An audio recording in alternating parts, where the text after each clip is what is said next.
So this is the third and final part. I'm going to try to be quick and finish this up because I knew this was going to be a really, really long video if I didn't split it up into parts, because I'm reflecting on 2024. So like the next thing is a kind of deep upsetting thing, and it's really been going on the last few months, really since it was the very end of October is when it started. So my dad's father, his name is Richard, is I don't know if they said he's had strokes, but he basically had an episode very end of October, and he's not been the same since then. He's 89 years old. He's really up there for his age. Most men don't even make it to 89. Like, that's for a man to make it to 89 years, that's pretty impressive. But his health has rapidly declined, and it's, I'll just say he requires hospice care at this point. He can't feed himself, he can't clothe himself, he can't clean himself, he can't really do anything for himself at all. He's completely like a vegetable. And, it's been really hard kind of having to deal with that. Like, my dad and my dad's sister, they've dealt with the brunt of it. I mean, my dad and his oldest sister, they've been like going there, they've been taking care of him. Now we finally got hospice to help out, but even then it's not all the time. They still have to help out a little in the morning and at night, but the hospice will help out during the day. And it's really taken a toll on the family. It's been a really hard time, because he's just basically, he can barely eat. He does eat, but it's very, very slow. He has to like take little spoonful at a time. He's aspirated in his lungs several times. It's just not good. And it's really only gotten worse since he's, started this. And, I'm not the closest with this particular grandparent. In fact, there's a lot of things, there's a lot of complicated feelings towards this grandpa, but what I'll say is, without going into too much detail,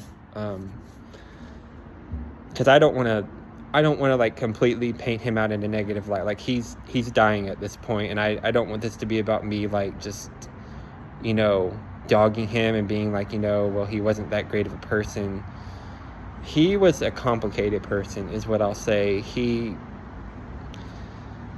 wasn't always saved. He kind of lived a rough life. His father died when he was 16, and I think that him losing his father at such a young age shaped him to be who he was. He just kind of got wild, and he did things. He was getting into trouble. Like, he was going towards incarceration. I'll just say that. He was probably going to be in jail if he didn't find the Lord. Like, he found the Lord, and once he found the Lord, he turned his life around. But even then, after he found the Lord, he just kind of was like, he always put more emphasis on evangelizing and reaching out to people in the church, and he kind of prioritized that over his own immediate family. He kind of neglected his own immediate family and prioritized spreading God's word to other people, which it's not a bad thing that he was spreading God's word. God tells us to spread his word. I'm not faulting him for that, but he put that even above his own immediate family, and there's been consequences to that, and there's unresolved issues, and there's just things that he did, that caused a lot of, I'd say, trauma and just negative things that my dad and my dad's siblings have had to deal with because of how they were raised with him. He had a very bad temper. He did not like being defied. He would get physical.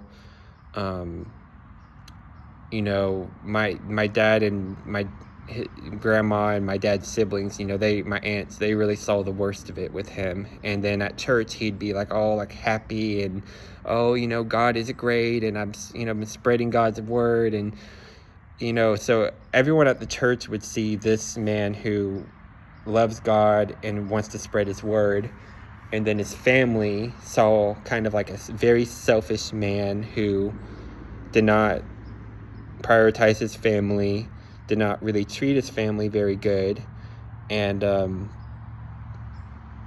it led to a lot of dysfunction with his family. And my dad often told me, it was really horrible going to church on Sundays. Like, the process of him trying to get them ready, he would get so mad and angry and whip them and yell at them. And, my dad told me that going to church, getting ready for church on Sunday mornings was pretty stressful for him and his siblings and his mom. And then, of course, when they get there, Richard does what he does, and he's really good at putting on a front and putting on a persona that he wants people to perceive him as. So church people just think he's just the greatest thing. He's such a good Christian man. And his family just kind of saw kind of the opposite of that. So there's just complications because of that, and I don't want to go into any more detail about it. Again, he's basically dying at this point, which is still sad for me. It's still upsetting, but I'm not like grieving. I don't think I'm gonna grieve him really horribly. I mean, I know he's gonna be in heaven. He's saved. I know he's gonna go to heaven, but I never really had a very close relationship with him. But it's still hard to watch. It is. Even though I'm not close with him, it's really hard to watch him go from being very physically capable for his age and able to walk and do what he needed to do, going from that to basically being like a vegetable. I mean, it's just something to watch somebody go like 180 like that. And it's just really caused my dad and my dad's sister have just been so stressed. They handle things differently. There's been arguments with them over what to do and how to handle my grandpa. And we've been dealing with that for the last 2 months. And it's just like I feel sorry for my dad and my dad's sister. I don't like that my grandpa is suffering. I really don't. But at the same time, it's just like, I feel like I've been trying to avoid a lot of this, like, stress, because I already have a lot of my own stressors of things that have been stressing me out. And it's like, it's just additional stress and kind of just, it's just sadness and depression. And it's like, what next? Like, what? That's how I felt all of 2024. I'm like, well, what's gonna happen next? What's gonna go wrong next? And I've gotten to like several points where I've just been really down, and I just get in deep pits of despair. I'm like, I know there have been a few good moments, but the negative, dark moments seem to have outweighed the good moments for 2024. And as I'm drawing to a close at the end of this year, tomorrow's New Year's Eve, and then the next day is the first day of the new year. And I just like, I don't know, 2024, I don't know if it grew me at all. I don't know, like I hope so, but I just feel like lately I haven't been handling things very good. I've just been so like in this state of like, okay, like this is my life right now. This is life. I'm still unemployed. I've been trying to get a job. I'm trying to get a part-time job because I'm going back to school starting in January. If I can't get a job before I go back to school, I might just go to the school and directly try to ask for a part-time job because I do need the income. I mean, I'm helping set up and take down at my church, but that only pays so much. I need more than what I'm making from that. And so I already have all these stresses, and then now I have this situation of this grandpa basically dying, and I'm just like, it's very well possible that he could die very early next year. I mean, I don't know how long he's going to go on. I don't know. I really don't.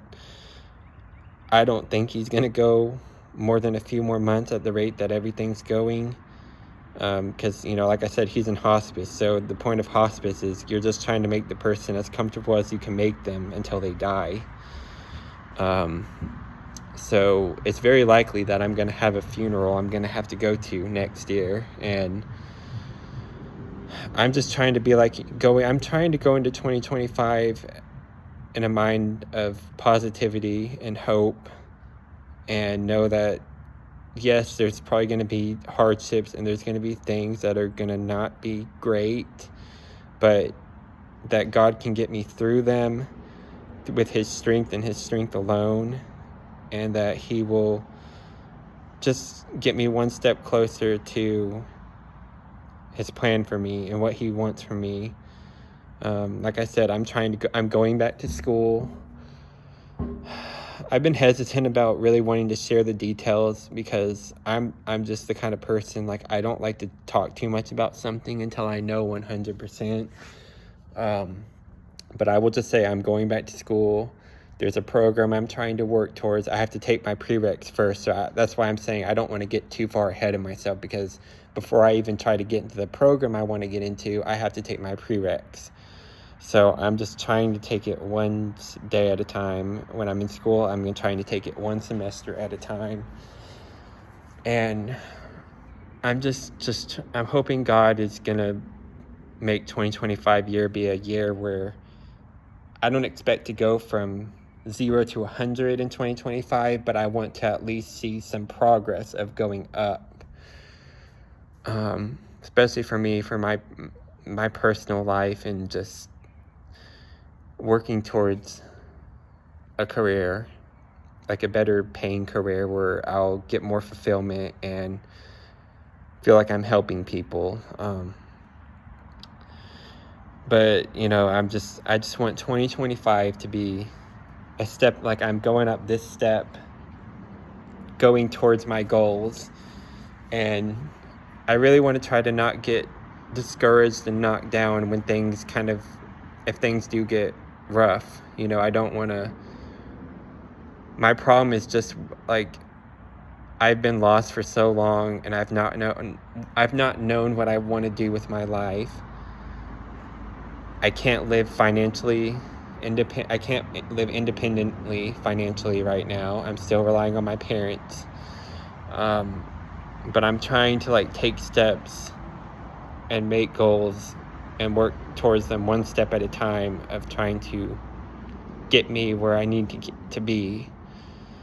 And I'm trying to just trust in God that he's going to make everything's going to work out. It might not go real smoothly, but if I can just get through it, I'll just be happy. I'll be happy, have something to look forward to. I just need things. I'm going to have 2 weddings to go to next year. I'll probably have a funeral to go to with my grandpa. I have my best friend, his wedding is August next year, and then my brother's is November. So I'm trying to, I want to look forward, and I want to, work towards my goals, not keep getting stuck in my situation right now, or my past, because that's my problem, is I get stuck in my past, and I just think, well, because of how my past is gone, that's an indicator of how my future is going to go. And I'm trying to not do that, and I'm trying to not get sucked down to the dark pit of depression. And because there's a lot of times this year where I'm just like, God, I'm about ready to throw in the towel. I'm just about ready to throw in the towel. It's just too much. But I'm just trying to keep going and trust in him. And more than anything, I'm trying to go for, because I want to have something to look forward to. And I also I don't want to hurt my family and my friends. Well, I'll just say there's a lot of times I thought I was gonna not be here anymore. I don't feel like I need to say anything more on that. I think people can pick up the clues and figure out what I mean by that, but it's been really hard, and it's something that I've struggled with over the years. I'd really say ever since I was a teenager, like on and off, I've struggled with my anxiety and my depression. And my biggest thing the last few years is like, I don't know what my place in this world is. And I often feel like I don't have a place in this world, or I feel like I shouldn't be here. Or if I wasn't here, then nobody would really notice, or nobody would really care. And I'm trying to break free of that. I really want to break free of that because it's not good. It doesn't do anything good for me. I'm not saying that I'm ever going to expect to be 100% like happy all the time or joyful. Like, life has ups and downs. That's part of life. It's definitely been, I'm 27 years old. So in the 27 years that I've been alive, it's been like that, up and down. And I just have to remember that, God is with me through it all. And I have not only God, but I have my support system. I have my family, my friends, my church. And that I just don't have to do this alone, because a lot of the times I feel alone. And I still struggle with that, and I probably still will struggle with that. But I have to try to remind myself that I'm not alone, and that God does not expect me to go through this life alone and by myself without help. But yeah, this is just like my reflection on 2024, and I just want to start 2025 on a more positive note. I really do. I want to just be like, okay, this is my goal. This is what I'm working towards. It's not going to happen overnight, but I'm going to get one step closer towards my goal. And that's just really how I have to live my life. I think that's how really everyone has to live their life, but especially me, because I get overwhelmed very easily when I feel like too many things are changing or happening or getting thrown at me. I get overwhelmed and I shut down. And I just have to be like, one day at a time. And when I'm back in school, one semester at a time. I'm not thinking about next semester. I'm not thinking about that. I'm focusing on the semester I'm in right now, trying to do the best I can. And that's really all I can do. That's really all I can do. And that with life in general, that's all I can do. And I just have to be better. I want to be better about praying to God and going to him and relying more on him, during the hard times, because my instinct is to just be like, okay, run away, give up, cave in. That's my immediate reaction. I want to run away. I'm avoidant. I want to just be like, I don't want to deal with this anymore. And it's like, I can't keep going through my life like that. I don't know. Like, I can't sit here and say that things aren't going to happen, because that's life. Things happen. Sometimes life just throws you curveballs. But, sometimes, God, gives blessings, and he gives signs during the hard times, like, hey, I'm here. I'm going to hold your hand. I'm going to walk you through this. And that's something I want to get better about. I want to get better about trusting God, because I don't feel like I've trusted him all that much. And, I've believed the enemy. and the dark thoughts and the lies, and I don't want to keep feeling like I keep believing that and keep getting stuck in that trap. But anyways, I'm away from home right now.